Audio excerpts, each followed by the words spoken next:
मैंने अपनी अलमारी से ताकत वाली गोली निकाली जो कभी कभार अभिषेक लेते थे, और मैं किचन में चली गई। मैंने हल्दी बादाम वाला दूध बॉयल किया और उसमें एक गोली डाल दी ताकि अभिषेक को थोड़ी ताकत मिल सके। ऐसा करते करते रात के 10 बज चुके थे। फिर मैंने जल्दी से दूध का गिलास लिया और अभिषेक के कमरे में चली गई। अभिषेक बड़े ध्यान से मेरा इंतजार कर रहे थे। जैसे ही मैं अंदर आई, अभिषेक खड़े हो गए और मुझे देखने लगे। जब वह कुछ नहीं बोला तो मैंने ही पूछ लिया, ऐसे क्या देख रहे हो, बताओ मैं कैसी लग रही हूँ? अभिषेक ने संकोच में कहा, मौसी मन तो ऐसा कर रहा है कि आपको अभी खा जाऊं। मैंने हंसते हुए उसे दूध का गिलास पकड़ा दिया और कहा, मुझे खाने की जरूरत नहीं है, बस तुम इसे पी लो। अभिषेक ने जल्दी से गिलास पकड़ा और एक सांस में दूध पी गया। दूध पीते ही मेरी हाय दोस्तों, तो चलिए आपको जल्दी से शुरू से कहानी सुनाती हूँ। मेरा नाम दीपिका है, मेरी उम्र 28 साल है, लेकिन मेरा दिल हमेशा युवा रहता है और मेरी हाइट लगभग 5 फीट 3 इंच की ऊंचाई के साथ जब मैं साड़ी पहनती हूँ तो जैसे सब कुछ ठहर जाता है मेरी सुंदर रंगत पर।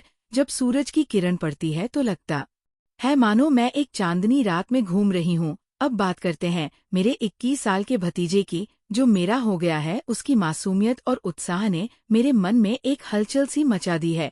जब वो मेरी तरफ देखता है तो उसकी आंखों में वो खास चमक होती है, जैसे वह किसी खूबसूरत ख्वाब को देख रहा हो। कभी वह मुझसे कहता है, मौसी आज आप सच में बहुत सुंदर लग रही हैं। इसलिए मेरे पति कभी कभी दिन में ही मेरा पूजन कर देते हैं। हम शहर में रहते हैं क्योंकि मेरे पति सरकारी नौकरी करते हैं। मेरी 1 साल की एक बेटी भी है, इसलिए दूध की थैलियां भी बड़ी है। मैं अपने पति का आशीर्वाद समझकर रोज लेती थी। भले ही हमारी शादी को 9 साल हो चुके थे, लेकिन मेरे पति अभी तक मुझे अच्छा प्यार करते थे। वैसे आमतौर पर उसका का रंग काला ही होता है, लेकिन मैं बहुत साफ सफाई रखती थी और कभी कभार मेकअप भी कर लिया करती थी। पिछले महीने कुछ ऐसा हुआ जिसका हमें बिल्कुल अंदाजा नहीं था। शाम को मेरे पति साहिल घर आ रहे थे। उनके किसी दोस्त की बर्थडे पार्टी थी, इसीलिए दोस्तों ने उन्हें थोड़ी पिला दी थी और वह बाइक से घर लौट रहे थे। आते वक्त उनका एक्सीडेंट हो गया। इस हादसे में उनके एक पैर में फ्रैक्चर हो गया और डॉक्टर ने कहा कि सही होने में कम से कम 6 से 9 महीने लगेंगे। ये सुनकर मेरा मन टूट गया। साहिल का दर्द भले ही शारीरिक था, लेकिन मेरे मन में एक गहरी चिंता का सागर उमड़ आया। जब मैंने उन्हें अस्पताल में देखा, उनकी आंखों में दर्द का साया था। मैंने तुरंत उनके पास जाकर उनका हाथ थाम लिया। इसी वजह से मेरी दीदी और मेरा भतीजा अभिषेक उन्हें संभालने के लिए आए थे। मेरे जीजा जी और दीदी तो वापस चले गए, लेकिन अभिषेक ने साहिल को यहाँ रुकने के लिए कह दिया क्योंकि वह ठीक से खड़े भी नहीं हो पा रहे थे। मुझे ही बाजार से सामान लाने और बाहर के काम करने पड़ते थे, इसीलिए मैंने अपनी बहन को कहकर अभिषेक को कुछ दिन रुकने के लिए बोल दिया। अभिषेक मान गया और बहुत खुश हो गया। अभिषेक मेरे कान तक ही आता था, शरीर भी ठीक ठाक था और रंग भी सामान्य था। अभिषेक ज्यादा बिगड़े किस्म का लड़का नहीं लग रहा था और मैं भी खुश थी कि कोई तो आया जो मेरी मदद कर सके। आज अभिषेक मुझसे थोड़ा थोड़ा शर्मा रहा था क्योंकि वो शादी के बाद मुझसे पहली बार मिला था। रात को जब मैं साहिल को खाना खिला रही थी, तब अभिषेक भी हमारे पास बैठा था। फिर अभिषेक अपने कमरे में जाकर समय पर सो गया था। साहिल के चेहरे पर थोड़ी राहत थी, लेकिन वो अभी भी दर्द में था। तभी मेरी अंदर की भावनाएं बाहर निकल पड़ी। मैंने साहिल के पास बैठकर कहा, वह भी क्या दिन थे जब आप रोजाना भूत मारा करते थे। साहिल ये सुनकर मुस्कुराने लगे। क्या हो गया मेरी रानी, आज तो पूरी मजे में लग रही हो। मैंने कहा, नहीं जी, आपको तो मजाक लग रहा है और इधर मेरी बुरी हालत हो रखा है। सच बताओ तो इसने मेरा बुरा हाल कर दिया है। मेरे पति बोले, मैं तुम्हारा दर्द समझता हूँ दीपिका, मेरा भी बहुत मन करता है, लेकिन क्या करूँ, मैं तो ठीक से खड़ा भी नहीं हो सकता। बस थोड़े दिन और निकाल दो, फिर देखना मैं इस भूत का क्या हल करता हूँ। तभी मैंने कहा, थोड़े दिन नहीं, पूरे 6 महीने बाकी है प्लास्टर उतरने में, और मेरा तो 1 महीने में ही ये हाल हो गया। पता नहीं आगे के दिन कैसे कटेंगे। मेरे पति मेरी उदासी दूर करने के लिए बोले, चलो वो नहीं तो कम से दूध ही पिला दो, डॉक्टर ने भी कहा है। तभी मैंने हंसते हुए कहा, आपके नसीब में तो वो भी नहीं है क्योंकि आपकी बिटिया रानी ने पी लिया है। हम दोनों जोर जोर से हंसने लगे। मेरे पति मुझे खुश रखने की पूरी कोशिश करते थे, लेकिन मैं क्या करूं, सब बेकार था। थोड़ी देर बाद साहिल सो गए, क्योंकि उनकी दवाइयों में नींद की गोलियां भी थी, लेकिन मुझे नींद कहाँ आ रही थी। इसीलिए मैं खड़ी होकर अभिषेक को देखने चली गई कि वो सोया है या नहीं, लेकिन अभिषेक अभी तक जाग रहा था और मोबाइल देख रहा था। मैंने उसके कमरे में जाकर कहा, क्या हुआ अभिषेक, 11 बज चुके हैं और तुम अभी तक नहीं सोए, लगता है तुम्हारे मन नहीं लग रहा है। अभिषेक उठकर बैठ गया और बोला, नहीं मौसी, ऐसी बात नहीं है, बस यूं ही फोन देखते देखते लेट हो गया। फिर अभिषेक ने पूछा, मौसी आप भी तो नहीं सोई? मैंने कहा, मुझे तो आजकल नींद ही नहीं आती। अभिषेक ने पूछा, क्यों, क्या बात हो गई? मैंने हंसते हुए कहा, नहीं, वह मैं तुम्हें नहीं बता सकती। जब तुम्हारी शादी होगी तो तुम्हें खुद ही पता चल जाएगा।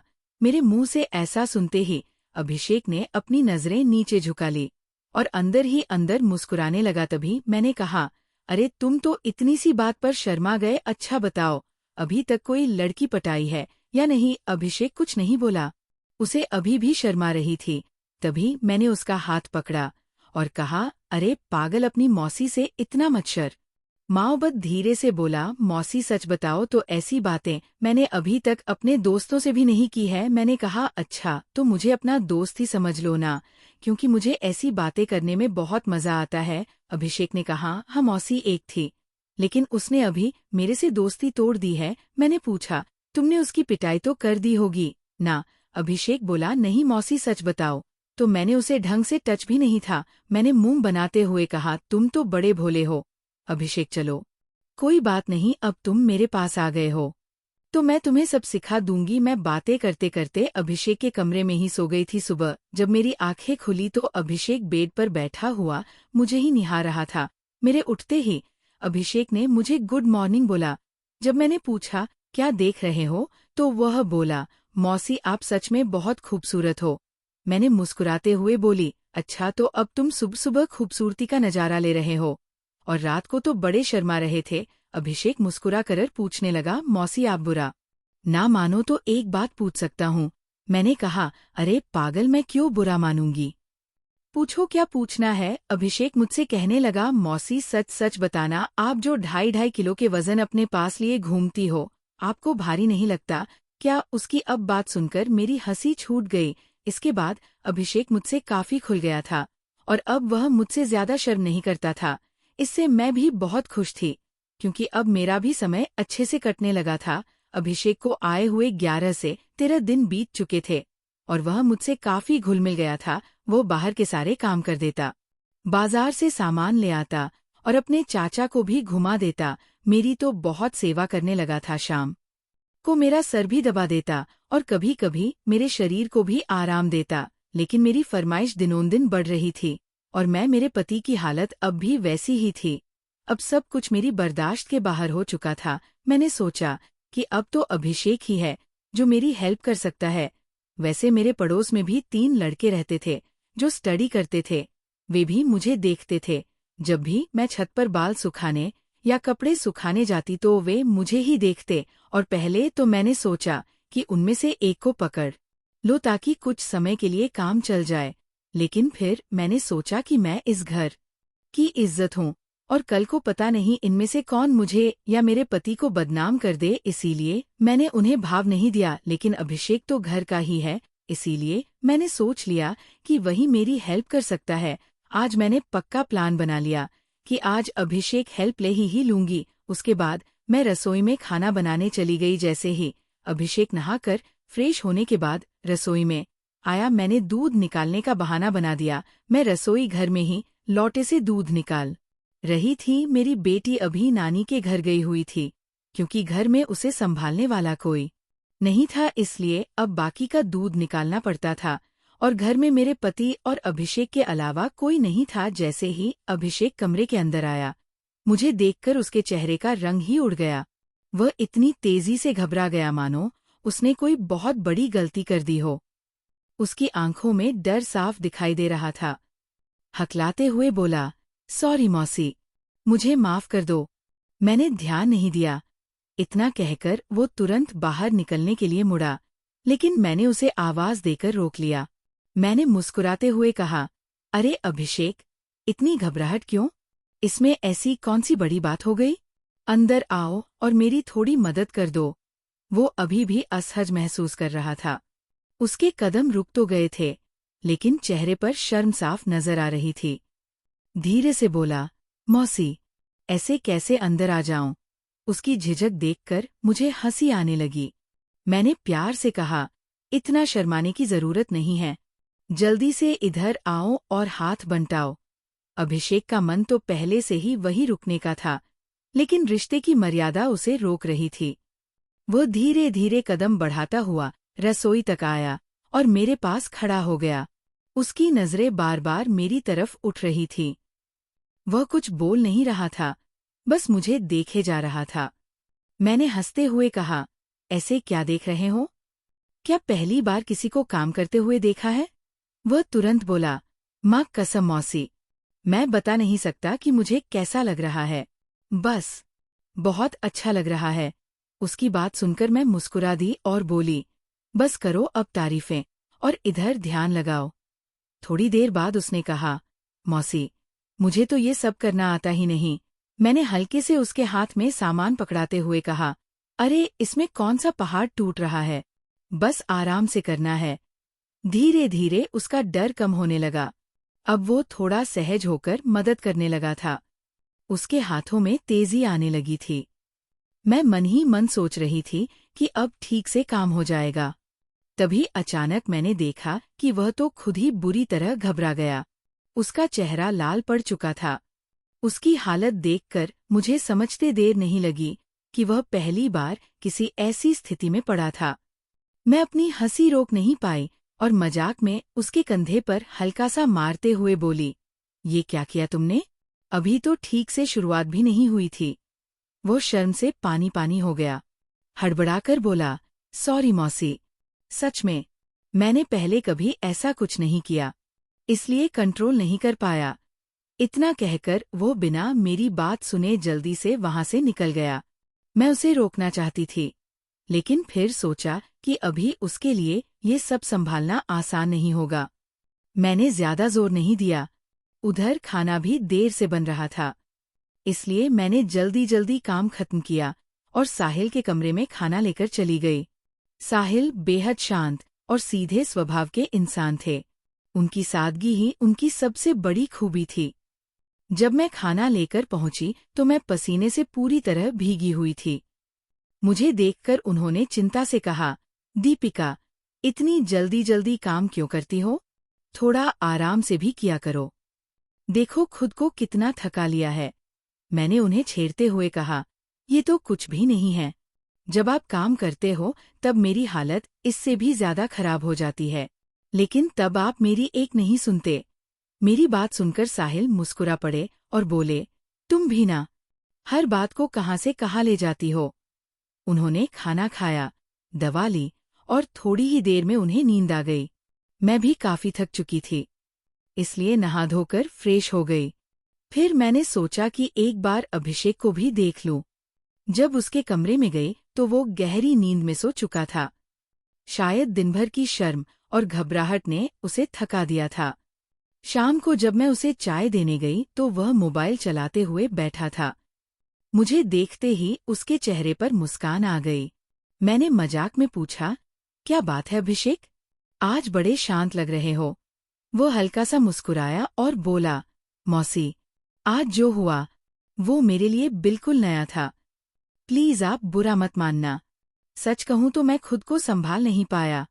मैंने उसकी बात बीच में ही काट दी और कहा, अरे पगले, मैं बुरा मानने वालों में से लगती हूं क्या? सच बताओ तो मुझे भी अच्छा लगा कि तुमने मेरी मदद की। इसके बाद हम दोनों साथ बैठकर चाय पीने लगे। अभिषेक लगातार मेरी तारीफ करता जा रहा था। कभी कहता कि मैं बहुत अच्छी हूँ, कभी कहता कि उसे यहाँ स्वर्ग जैसा महसूस होता है। मैं उसकी बातें सुनकर हंसती जा रही थी। थोड़ी देर बाद उसने मेरा हाथ पकड़ लिया और बोला, मौसी, अब आपको भी मेरी मदद करनी पड़ेगी। प्लीज मना मत करना। उसका चेहरा लाल हो चुका था। उसकी मासूमियत देखकर मैं खुद मुस्कुरा उठी। मैंने उसके सिर पर हाथ फेरते हुए कहा, इतना सीरियस क्यों हो रहे हो? मैंने कब तुम्हें किसी बात के लिए मना किया है? फिर मैंने मजाक में कहा, और वैसे भी तुम्हारे चाचा अभी मेरी ज्यादा मदद नहीं कर पाते, इसलिए अब तुम ही सहारा हो। ये सुनते ही उसकी आंखों में चमक आ गई। फिर धीरे से बोला, लेकिन मौसी, मुझे डर लगता है कि मैं फिर जल्दी घबरा जाऊंगा। मैंने हंसते हुए कहा, उसकी चिंता मत करो, सब धीरे धीरे सीख जाओगे। उस दिन के बाद अभिषेक पहले से ज्यादा मेरा ध्यान रखने लगा। वो हर छोटी बड़ी चीज में मदद करने लगा। शाम को जब भी मैं थक जाती, वह मेरे पैर दबाता, सिर की मालिश करता और कहता, आप पूरे दिन इतना काम करती हो, मुझे भी थोड़ा करने दो। धीरे धीरे हमारे बीच दोस्ती जैसी सहजता आ गई। अब वो हर बात मुझसे खुलकर कहने लगा था। उधर साहिल की तबीयत भी धीरे धीरे सुधर रही थी। वह चलने फिरने लगे थे और कभी कभी हम लोग साथ बाजार भी चले जाते थे। एक रात जब साहिल दवा लेकर सो गए तो मैं नहाकर तैयार हुई। मैंने लाल रंग की साड़ी पहनी, बाल बांधे और हल्का सा मेकअप किया। आईने में खुद को देखकर मुझे भी अच्छा लग रहा था। फिर मैंने रसोई में जाकर दूध बनाया और उसमें ताकत की दवा डाल दी ताकि अभिषेक की घबराहट कम हो सके। रात काफी हो चुकी थी। जब मैं दूध लेकर उसके कमरे में पहुंची तो वह मेरा इंतजार कर रहा था। मुझे देखते ही उसकी नजरें मुझ पर टिक गईं। मैंने मुस्कुराकर पूछा, ऐसे क्या देख रहे हो? वो धीरे से बोला, मौसी, आज तो आप बहुत सुंदर लग रही हो। मैंने हंसते हुए उसे दूध पकड़ा दिया और कहा, बस बातें मत बनाओ, पहले इसे खत्म करो। उसने तुरंत दूध पी लिया। फिर हम दोनों काफी देर तक बातें करते रहे। उसकी आंखों में मेरे लिए अपनापन और सम्मान दोनों दिखाई दे रहे थे। वह बार बार कह रहा था कि उसे मेरे साथ रहकर एक अलग सुकून मिलता है।